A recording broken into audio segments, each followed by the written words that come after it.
Hello Sagittarius, and welcome to your full moon reading. This is a reading for all of Sagittarius rising and all Sun, Moon, or Venus placements in Sagittarius. If you aren't sure of your planetary placements, you can search the internet for a free natal chart, enter your information, and it'll provide a chart that has your planetary placements on it.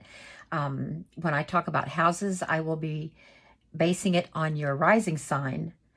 So if your rising sign is not Sagittarius, you'll want to check out whatever reading applies to your rising sign as well. I've shuffled and cleared your cards and this space, and I'll do a quick shuffle cut so that we can start your reading for the strawberry moon, the full moon in June. While I'm shuffling, let me explain. I've drawn your oracle cards for your sun sign, which is Sagittarius, for your seventh house, which is where the sun is placed right now. The sun is transiting Gemini, which is your seventh house of relationships.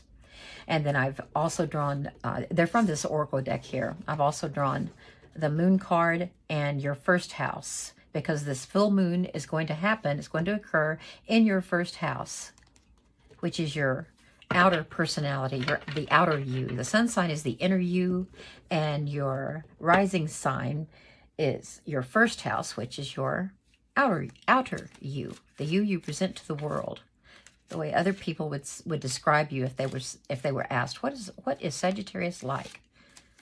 Whereas your sun sign, Sagittarius, is how you would describe yourself if someone were to ask, tell me about yourself. Okay. The card that I'm drawing from the tarot deck, this is the Fountain Tarot deck, I'll place here because this is the aspect of your inner you, your identity of the self. It's the aspect that's going to come to the fore, be the most dominant during this full moon. And that's what we need, because certain things of your natural traits and your talents, certain aspects are important for this full moon, and we need to know which aspect of your sun sign that will be. Okay. Oh, the star. Very, very nice. Okay.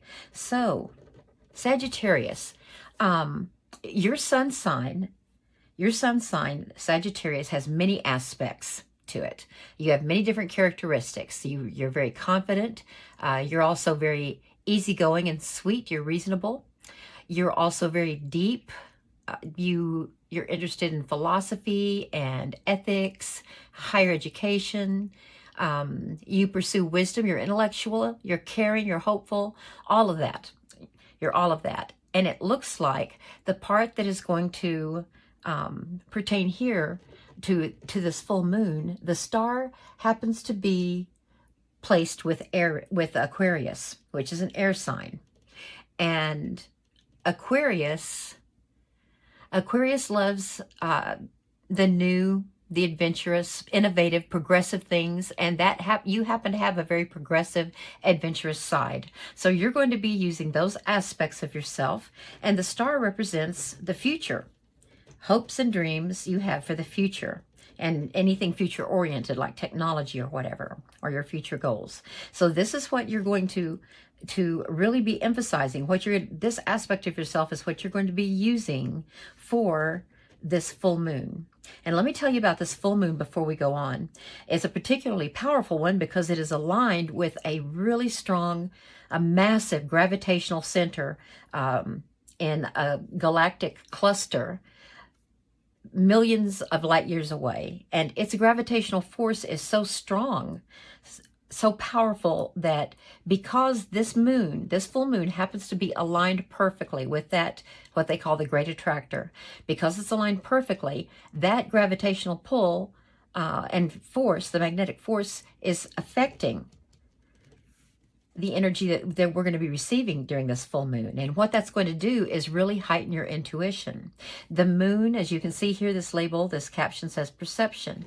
The moon is about the hidden, things that are unknown to you for whatever reason, whether it's because you information you've repressed or something you didn't realize about a situation, something you didn't know about a person involved, just something that's hidden. And a full moon is very bright. It illuminates that. It shines the light on things that you weren't perceiving consciously, and it's going to bring it from your subconscious to your conscious. And it's going to do that through intuitive messages from spirit, from the universe. Actually, let me see this. Okay, your shadow work here, 4 of coins. We'll talk about that at the end of the reading. But first, let's get a little bit of clarification on the star. What is it about your hopes and dreams, your future, that you're going to be focusing on? Why are you using this aspect of yourself? Your adventurous side, your progressive side. Why is that going to be helpful during this full moon?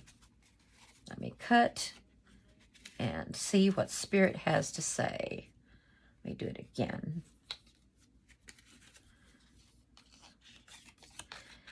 This is because of the 5 of Cups. Okay, for some reason, Sagittarius, you've made a mistake or mistakes, or you've lost in some respect of your life.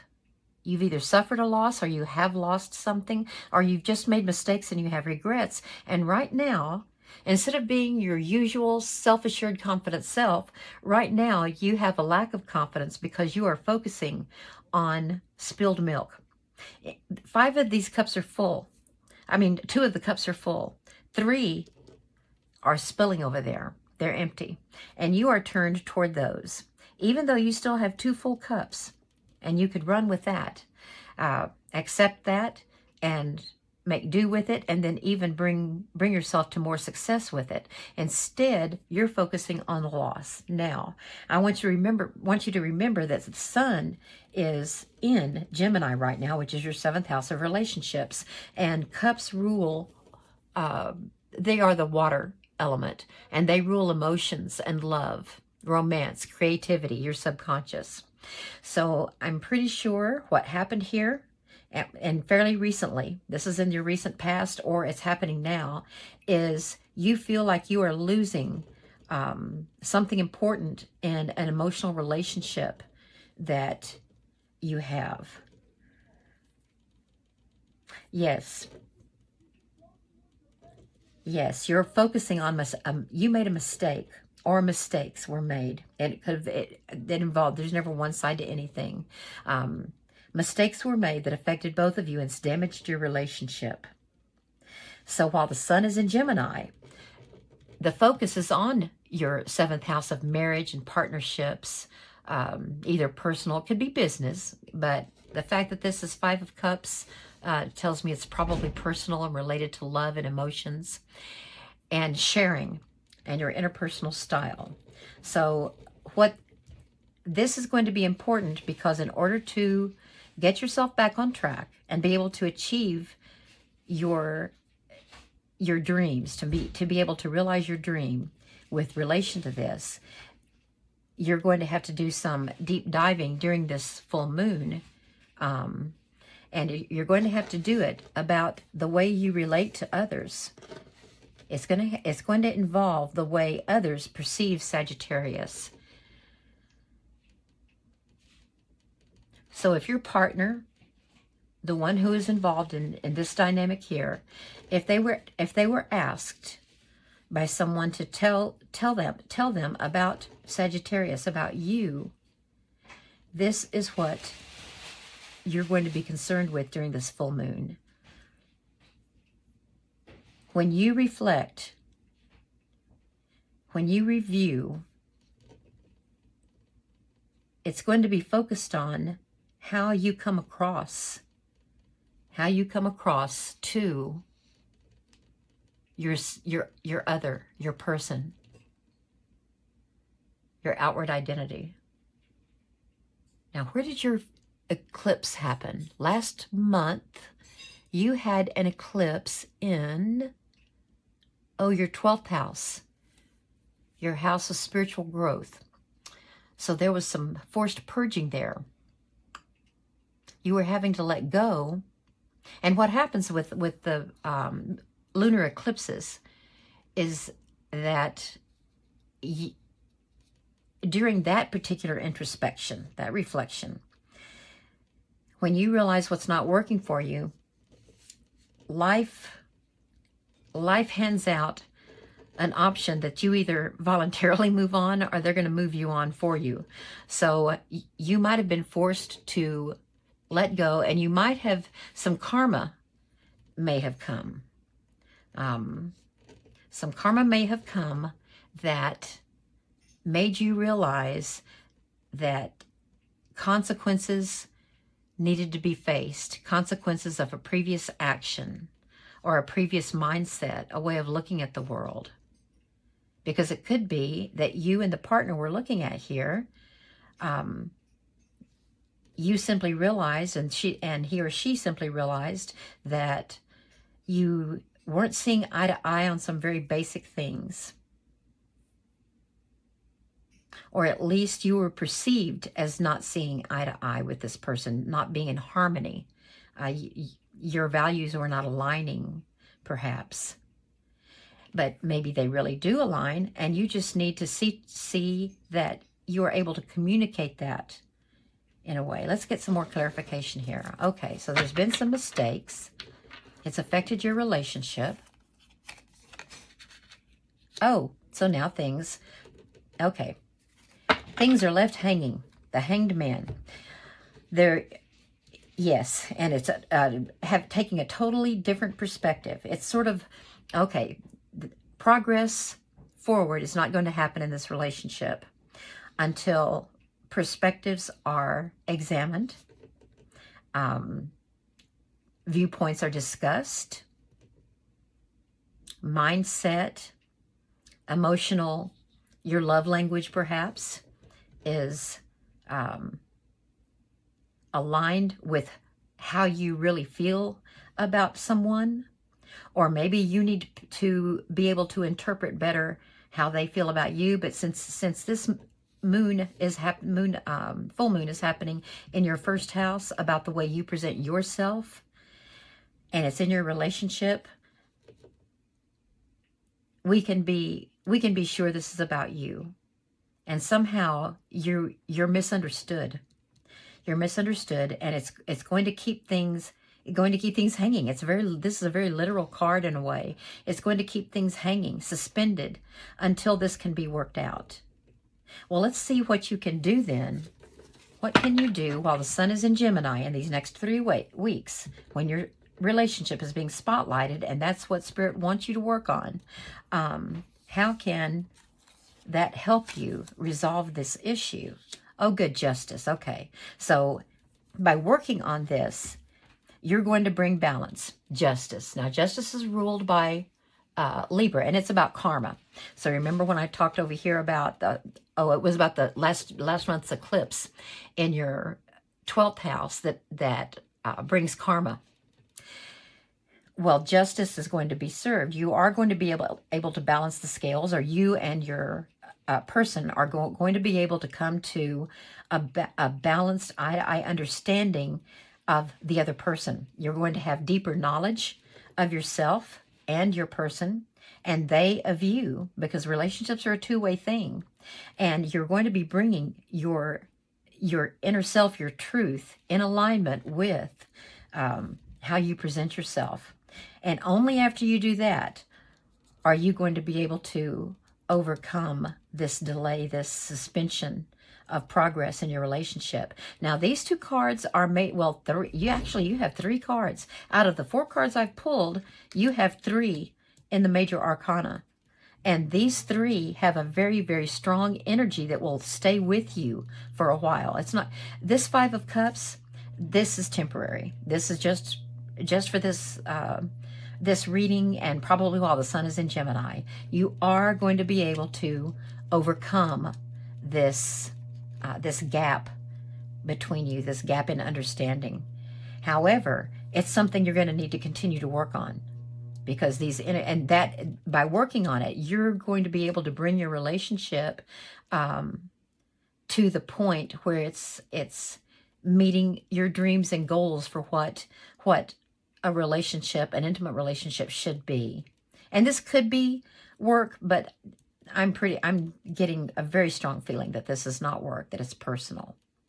I wonder, but however, I wonder if the issue has to do with money. One of you is much more careful with money than the other. One of you wants to spend the money in a very different way than the other person does, or save the money in a different way. I think this is your main issue right here, your shadow work that you need to do. This was the card that was on the bottom of the deck. Yes, this is exactly what's causing the problem, some kind of hang up related to money. Okay, let's get some more information about how you're going to use this full moon and what the full moon illuminates, for you, so that you see yourself more clearly and you can relate to others so that you don't feel misunderstood, so that your person understands you and y'all can come to an agreement about the way you see money. Okay, your intuition here. Oh, okay, you've got 2 4s. 4s are foundations. Now, whereas the 4 of coins is your material resources, your foundation that leads to security, the way you use your income, your bank account, your investments, property, etc. This is all about security. The 4 of Wands is about a commitment of energy and inspiration. And it actually, in the traditional deck, it represents a marriage ceremony. So you've got a very clear reading. This is just really straightforward. Whatever partnership is involved here, when you are able to focus on what you have together, the good, rather than what you think may be tearing you apart, when you don't look at it as a catastrophe, as something that it's not the end of your life. This is just a temporary misstep, something that you can work with work. It's not going to just happen magically, but with work, you're going to be able to overcome that, bring balance, get past this hang up, this delay, and have the relationship of your dreams. And as a matter of fact, this relationship is probably going to become more serious. The level of commitment is, you're going to up level in the commitment area, and you're going to be able to come to a compromise of how to manage your resources so that both of you feel that your relationship is moving forward and that it's worthwhile, because it is worthwhile. Don't let this temporary gloom and doom overwhelm you. And listen to the messages that Spirit's sending through your intuition. When you if you say something, and even if your partner does not show a negative feeling, but you're getting the feeling that doesn't, it's not going to work for them because it's just not aligned with how they want how they see their future, then follow that gut instinct. If you have a feeling that it's just not working, whatever aspect of the compromise you're going to work out, if it's not working for them or for you, listen to your hunch, let your gut feeling steer you in the right direction regarding working this out. So listen to the intuitions. You're going to be getting heightened intuition, more than you're going to be getting these intuitive messages at a much higher rate than you have in the past. And that's because of this very powerful, very unique strawberry full moon that we have. Okay, so Sagittarius, I think you've come to a stage in your relationship, a plateau, and you're going to do some work on it. You're going to bring it forward, and this relationship has a lot of promise, So I wish you the best with that. I hope you were able to get some insight and enlightenment regarding this issue for June. And if you connected with part or all of it, please consider giving me a thumbs up and please subscribe. I really look forward to reading for you again. The next post I make will be about love and relationships, which we pretty much covered here, but it'll be a check-in for you. Thank you so much.